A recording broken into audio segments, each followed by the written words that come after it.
I turned it in by email. What's your name? Lucas Wonthrow. Lucas? We are live on YouTube.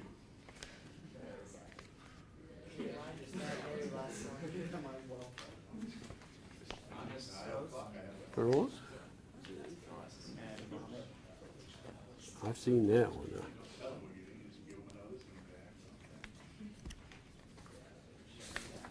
That it? Yeah. You're sure? Yeah. Okay.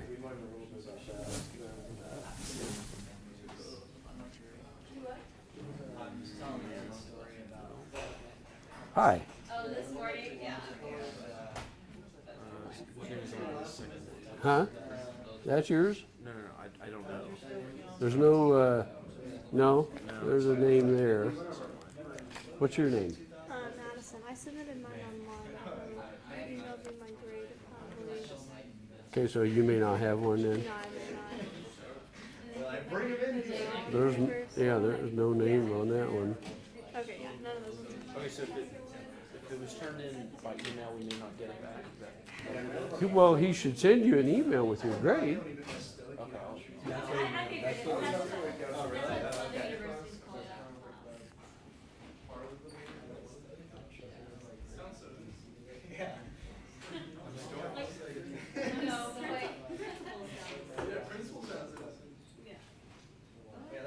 When you're ready, just look at me and I'll start recording. And we're going to stay right in this area, Yeah, right in there. Yeah. pretty much. When you're ready, just kind of let me know. Did everybody get their homework? Pretty much. All right, ready? How about out here? No? You can walk in front of the TV, absolutely. All right. All right, let's go. Good afternoon. My name is Bill Johnson. I'm with the John Zink Company out of Tulsa. We're here this afternoon at the University of Tulsa to talk about process heaters.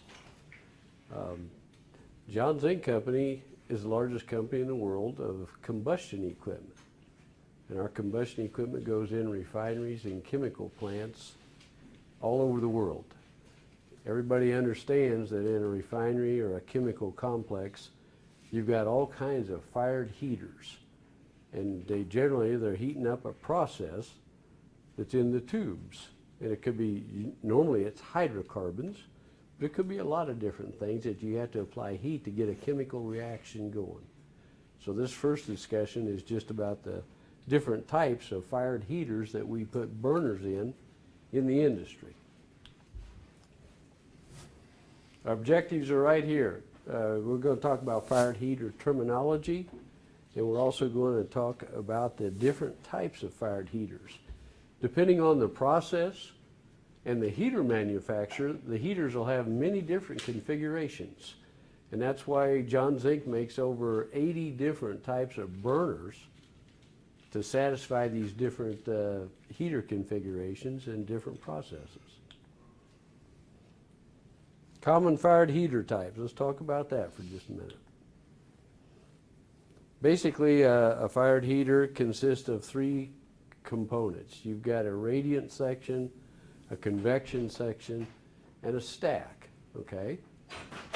Obviously, you talk about heat transfer, and in the radiant section, the main mechanism is radiant heat transfer. And I assume you all probably have already had heat transfer classes. The convection section, of course, heat transfer is convective, and then the stack is used to get the flue gas out of the heater. All process heaters in refineries and chemical plants operate under a negative pressure. So 80% of the heaters in the entire world are what we call natural draft. They rely on the height of the stack and the firebox to pull air in through the burners and to get the flue gas out. So inside this fired heater, we've got tubes. And inside the tubes, we've got process or feed. And the purpose of the burners is to supply heat to transfer to the process inside the tubes. Generally, tubes are designed for 100,000 hours of life. That's almost 10 years. And the idea or the main thing when you operate a furnace is to keep the flames off of the tubes. If you keep the flames off the tubes will last a long time. If you have flame impingement on the tubes, then that cuts their lifespan, and it causes a lot of issues with the process inside the tubes when you get into flame impingement. And that's where excessive temperature can shorten the tube life. Here's a typical convection section that sits on top of the radiant heater, or the radiant zone or radiant section. In the convection section, there's a lot of tubes and a lot of penetrations. So because heaters operate under a negative draft or a negative pressure, there's an opportunity there for air, what we call tramp air, to get into the furnace. And tramp air is not good. You want the air to come in through the burners. And tramp air can be dangerous because it shows up as excess O2 in the analyzer. The analyzer doesn't know where the air comes from. So here's some process heaters, different types. The most common type is a vertical cylindrical, just what it says. It's a round can, got tubes in it, and it's got several burners in a circle. So a vertical cylindrical heater, this is going to be your homework sheet, okay? The next most common type is a cabin furnace. So you basically got these two types, vertical cylindrical and cabin type furnace. A center wall, cabin furnace can be several different configurations. It can have a center wall, it can have 2 rows of burners, it might have 4 or 5 rows of burners. Then you also have a box heater with an arbor coil, or what we call a wicket coil. So a cabin has many different configurations. It can be horizontal fired, it can be vertically fired. This one right here is a helical coil. These are small heaters that have just what it shows right there, a helical coil, and you have one burner right in the middle of that coil that fires the fuel that transfers heat to that coil. Cabin type, horizontal tube coil with 2 cells and a common convection.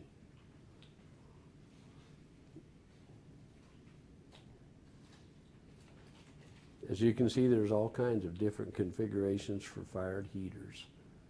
It depends on the process and the heater manufacturer. The next slide here shows you 2 of the big reforming furnaces.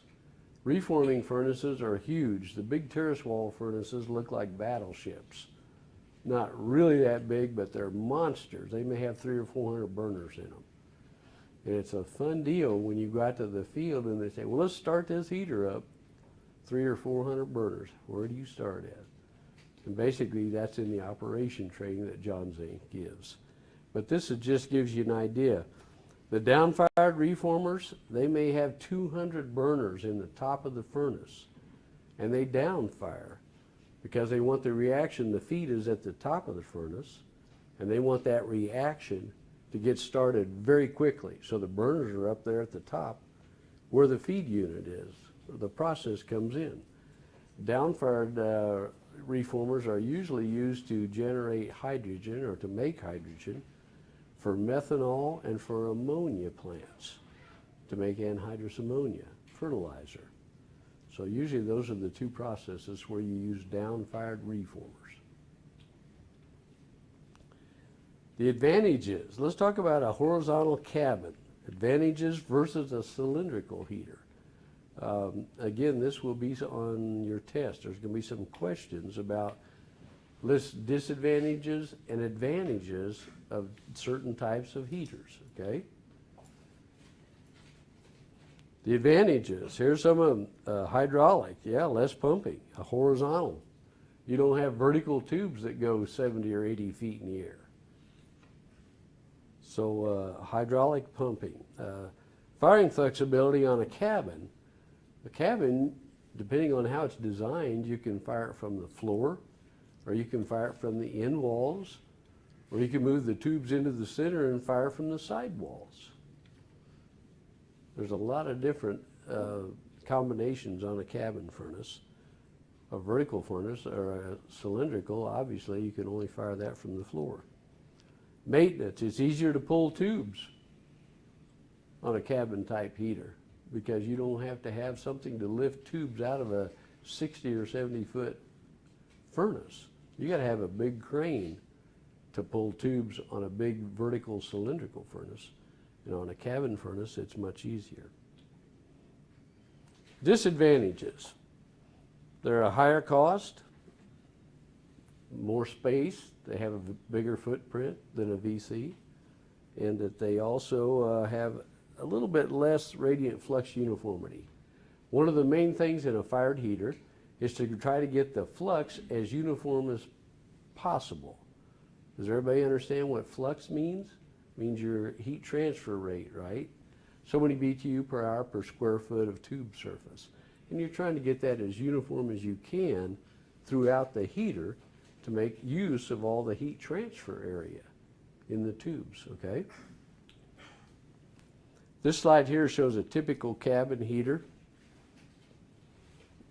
And you can see here some of the basic components of the heater.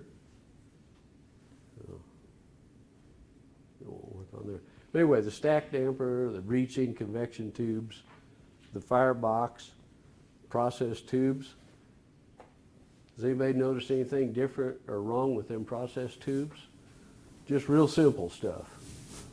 If I'm running a heater, I want them process tubes to be dark. Okay, I don't want them to be glowing red. The thing that keeps the process tubes cool is the fluid going through them. And one of the things that can happen when you get flame impingement, it causes localized overheating on a tube, and the hydrocarbon inside that tube will start breaking down and forming coke. And when it starts forming coke inside the tubes, then you reduce the flow of the process and the tube starts overheating and it just starts building up and building up. And if you don't control it or you don't get it under control and fix it, the tube can rupture. And that's what we're trying to avoid, because once a tube ruptures, you're spraying hydrocarbon into a box full of fire. Not a good situation, very, very dangerous, okay?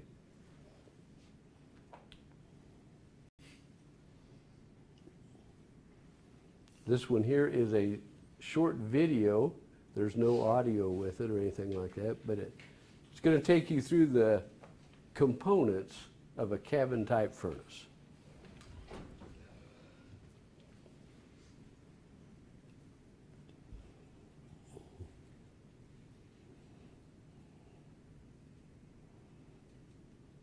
So how many of you have ever been in a refinery? You've been in a refinery? Good.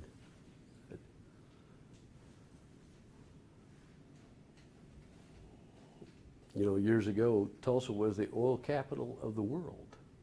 People have lived in Oklahoma know that, but in the early 1900s, when they hit the Glenpool, out in Glenpool, at that time, that was the biggest oil field in the world.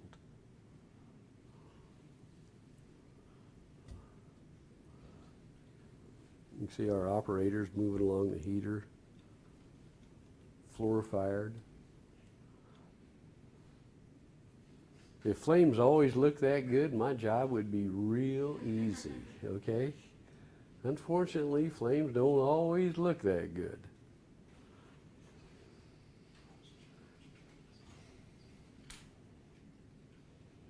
But let's see the operator. He's taking a look here. He's looking in the sight ports. That's the other thing on fired heaters. Operators, we always encourage operators to look inside the heater at least once a shift to check the flames out.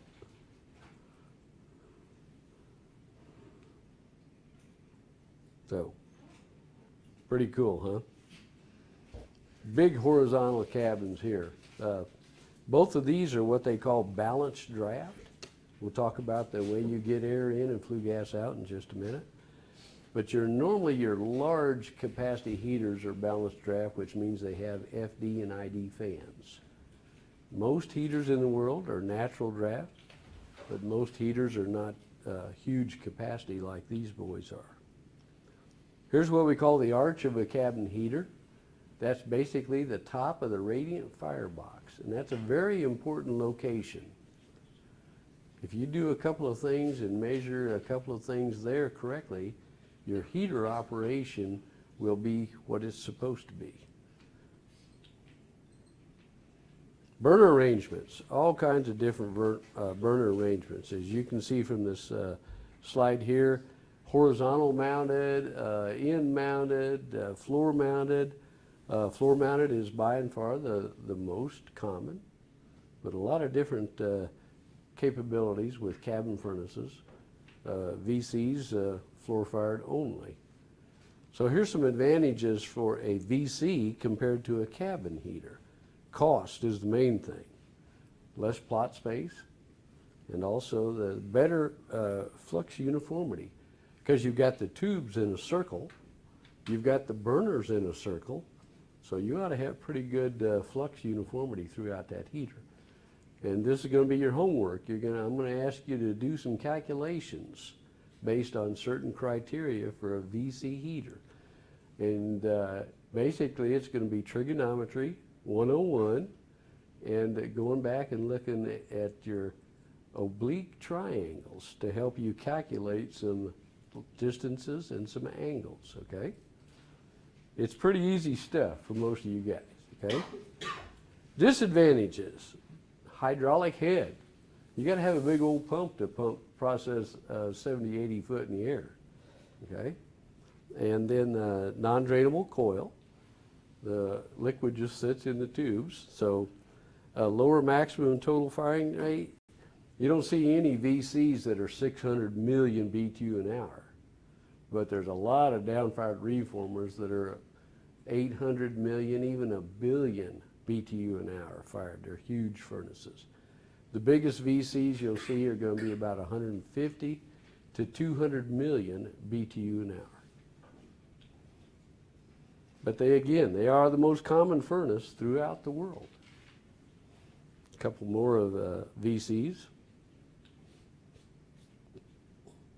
This here shows you a section. That's the way they put these heaters together. They ship them actually in sections to the field normally, because they're so big you can't build them and transport them. You have to put them together at the site or in the field. So here's a Arbor heater, which is a wicket. You can see how it got its name.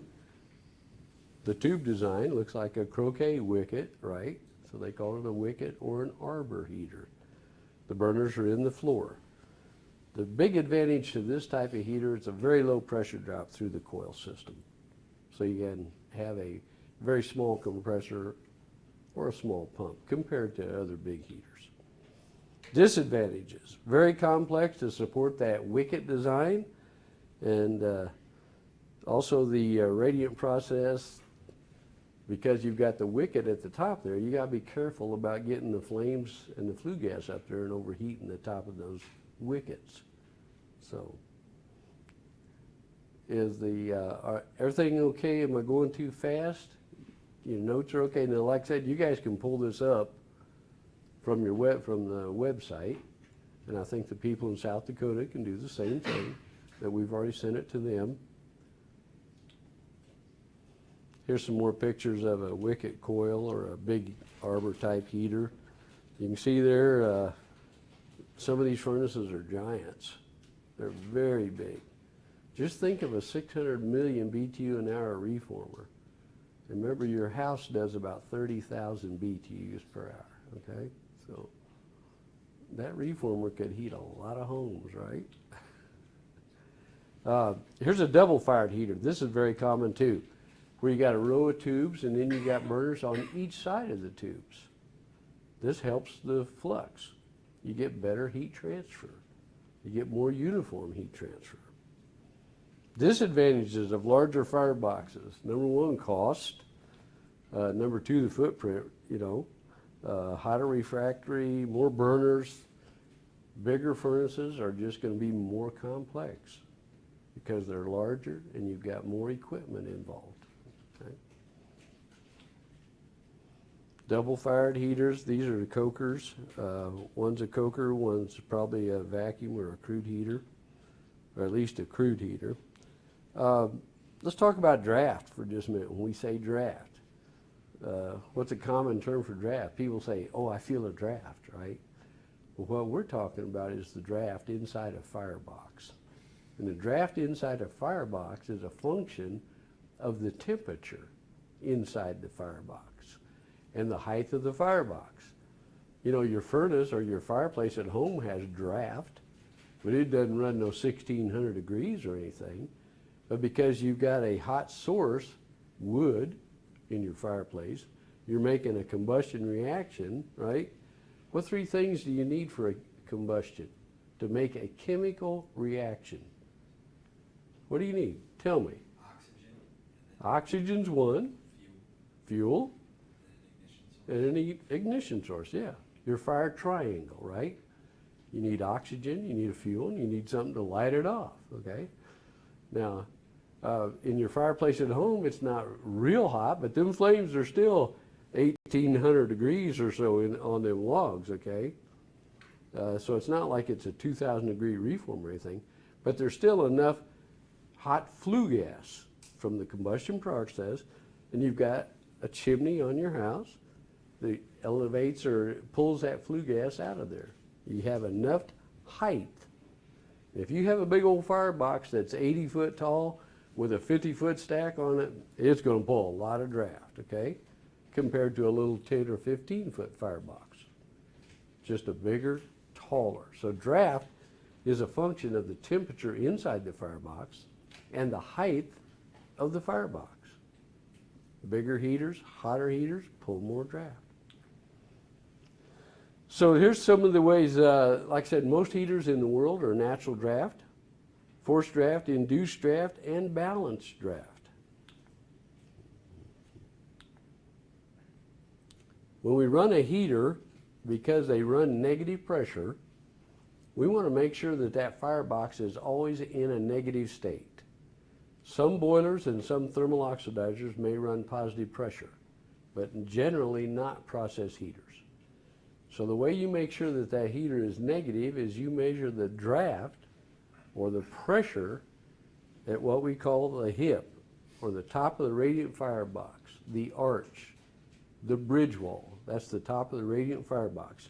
And that's when you want to measure your draft to make sure that it's negative slightly. And we're talking about a 1/10 of an inch water column. So it's just slightly negative, okay? The more draft you run, if a 1/10 of an inch is good, why not run 2 or 3/10? Well, the more negative you run that pressure in that furnace, the more tramp air comes in. And every place there's a tube penetration, a sight door, anything like that, it's going to pull tramp air in there because it's negative pressure. So the more negative you are, the more chance you have to pull in a lot more air leakage, which is not good for the operation of the heater because now your air is not coming through the burners. So here's a natural draft furnace. It shows you that the draft and the temperature in the firebox pulls the air in through the burners and pulls the flue gas out because of the negative pressure. Another typical type is a forced draft unit. Now what changes on a forced draft unit? What changes on a forced draft only unit is like a boiler. It's going to be positive pressure inside that firebox, okay? Because the fan has to push the air in and push the flue gas out. So there's not any air leakage on a positive pressure vessel, okay? But not many heaters are forced draft only. That's very rare. Boilers, yes. Process heaters, no. Induced draft, that's where you have an ID fan at the top, and it pulls the flue gas out and pulls the air in through the burners. It's pretty simple. Again, not many ID only furnaces. The most common furnaces are natural draft and balanced draft. Balanced draft, you have a fan that forces the air into the burners, and you have an ID fan that pulls the flue gas out. When you get into these big reformers that are 600 or 700 million BTU an hour, you'll find that they're 98% balanced draft type units. They got a big force fan, and they got a big ID fan. And the other thing that's unique about balanced draft is that generally you have an air preheater. And what you do is pull the flue gas out, run it through one side of the air heater, blow your air in the other side of the air heater, and heat up your combustion air. And when you heat your combustion air up to 500 or 600 degrees F, that helps your efficiency. Because now you can fire a little bit less fuel to get the same amount of BTUs and the same amount of heat transfer inside your furnace. So most of your big units that are balanced draft have a combustion air preheater in the system to heat that air up. Excess O2. Why would we want to run excess O2? Let's think about this for a minute. I need O2, I need fuel, I need an ignition source. Why can't I just run the exact amount of air that I need to burn the amount of fuel that's going in there? Because you don't know what exactly you're burning. Say it again. You don't know exactly what you're burning. So you Well, go. yeah, I mean, that's a good answer, but you should know pretty close how much fuel's going on there. Based on your capacity curve that John Zink issues with a burner, it tells you for this composition, 850 BTU per scuff, you should be running this pressure to do this much heat release. So you should know pretty close. But the main thing is, the reason you don't want to run stoichiometric, you don't want to run perfect, because if the fuel changes, which it's constantly changing in a refinery, the fuel composition changes all the time. You don't want to be running where you're going to run out of air. As the fuel composition changes, the amount of air required per million BTU changes. So you don't want to put yourself in a situation where you're going to be run out of O2, have to be constantly run out to the heater to make adjustments on the burners and the stack to get more air. So we don't want to run sub-stoke or stoke. So we want to run with maybe 10 to 15% excess air so that we don't always have to be in a dangerous situation.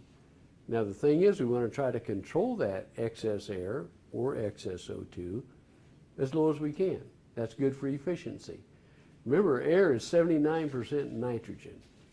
So we're taking a heck of a lot of BTUs an hour to heat that nitrogen mass from 60 degrees to 1400 degrees. That takes a lot of the BTU and a lot of the heat away from the process. So the more we can keep that contained, the better off we are. So we want to measure O2 and draft right at the top of the firebox, the top of the radiant firebox. If we're negative there, then that system is negative throughout. And the reason we measure there is because of the convection section, okay? The convection section is where you take a huge pressure drop, normally a half to 1 inch of pressure across the convective bank. That makes sense to everybody? The furnace is negative, so if you control it at the top of the firebox at a slight negative, you'll be negative throughout the system. So what do you think happens if you don't control it right and it goes positive pressure up there? What happens when your operator goes and opens the sight door to look in the convection section? If it's positive pressure, that flue gas is coming out, okay? If your heater goes positive pressure anywhere, it's pushing flue gas out. And that's not what it's designed for. If it gets so severe and goes positive pressure where the burners are at the floor of the heater, it'll push the flames out of the heater, which is extremely dangerous and not fun. So we want to measure the draft and the excess O2 at the top of the firebox. Keep control of our combustion process. The stack damper and the burner registers must be operational. The stack damper is used to control the draft. If you have an ID fan, it'd be the ID fan to control the draft. The burner register controls the excess O2. If you change either one of them, it's going to affect both. So balancing or tuning a heater is about getting the right draft at the arch and getting the right O2 by tuning your stack or using your stack damper to tune your draft and your burner registers or your FD fan to control the amount of O2, the amount of air going into the burners. This chart is going to be a test question, okay? So mark this down. This is O2 and draft adjustments. It tells you what goes on, okay? If you take the burner damper and you open it, you get more O2 and you reduce your draft, right? The draft gets more positive because now you're putting more flue gas in there. If you close the burner register, your O2 goes down, your draft goes up. You have less flue gas in the heater when you take the air out of it, right? The stack damper, if you open it, you get more air and more draft, and if you close it, you get less air and less draft. And when we say less draft, more positive pressure. We don't want that heater to be positive. It's not designed for that. It's bad for it. It'll destroy the refractory anchors. The refractory will start falling to the floor of the heater. And when the operator opens the sight door, he could have a nice surprise and get hurt. Many times looking at burners that are unstable. Now I'm going to show you some unstable burners on Thursday. We've got some good videos. Many times I thought I had it timed that I could look in that sight door, and many times I've got burnt, lost my eyebrows, lost my shirt collars, all kinds of stuff. So you can't mess around with positive pressure in furnaces. Very dangerous. Here's a forced draft heater out in the middle of the Gulf. Now, out in the middle of the Gulf where the winds are whipping around and everything all the time, usually you don't have natural draft heaters because the winds affect the draft in the heater. So usually if a heater like this is on a platform, it's usually a forced draft type heater. So they can control the pressure inside the furnace. Okay?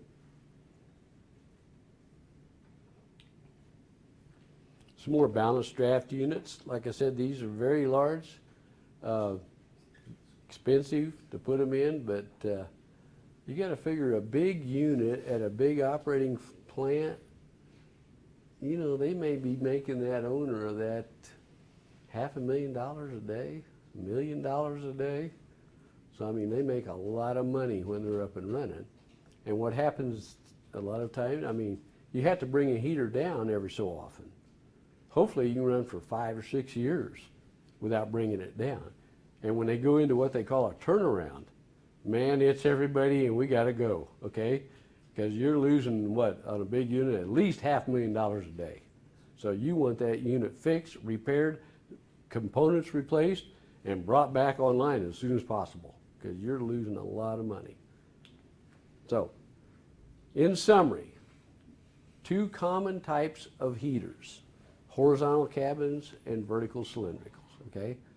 The horizontal cabin or the cabin furnace had a lot of different options. The vertical cylindrical is pretty much limited to floor firing, duh, but there's a lot of them all over the world. The most common type. Draft control. Remember this. Now, natural draft is the most common. Induced draft, not very many. Forced draft, not in process heaters. Balanced draft. A lot of big, high capacity balanced draft units out there. Them are the big ones, the big boys that fire 600-800 million, even 1 billion BTU an hour. That's a tremendous amount of fuel, a tremendous amount of fire, okay? When people ask me what I do, I don't say I make burners, I say I make fire, okay? And controlled combustion is a great thing. Combustion that's not controlled is one of the scariest things there is, okay? So, there's our summary. Name the 2 sections of a process heater. Come on.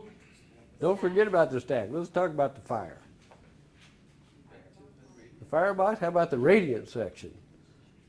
The main heat transfer mechanism is radiation, but don't forget, in all areas of the furnace, all heat transfer mechanisms are taking place. Okay? Radiation, convection, and conduction, obviously. We have to have conduction because the process is on the inside of the tubes. But we call it the radiant section because that's where the fire is. Very common, okay? The convection section, there shouldn't be any fire in the convection section, okay? If there is, then we've got a problem, okay? There shouldn't be any combustion up there in that zone. All the combustible and all the combustion should be taking place in the radiant firebox. So, convection section, radiant section. Two general types of process heaters are vertical cylindrical and a cabin. Easy. And they call it a cabin, why? Well, because it kind of looks like a little cabin when you look at the end of it, right? So, two main types of furnaces. So that was process heaters, not even 101. That's a real brief description of process heaters, okay? Like I said, on Thursday, we're going to do process burners. It's going to be more in-depth. It's going to be a longer presentation with a lot more videos and stuff in it to show you what happens when things go bad. It's scary, okay? So, thank you all for coming. I appreciate it, and John Zink appreciates it. And Any questions from this side? any questions? South Dakota as well. South Dakota, any questions? No questions. All right, okay. Thank you for coming.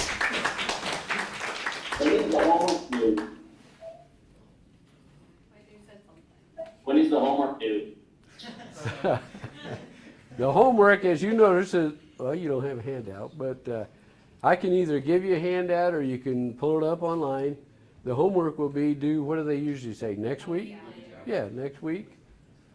And like I said, remember now, it's just basic stuff. Trigonometry 101, figuring angles on oblique triangles, and once you dial in that burner circle, the rest of it's easy, okay?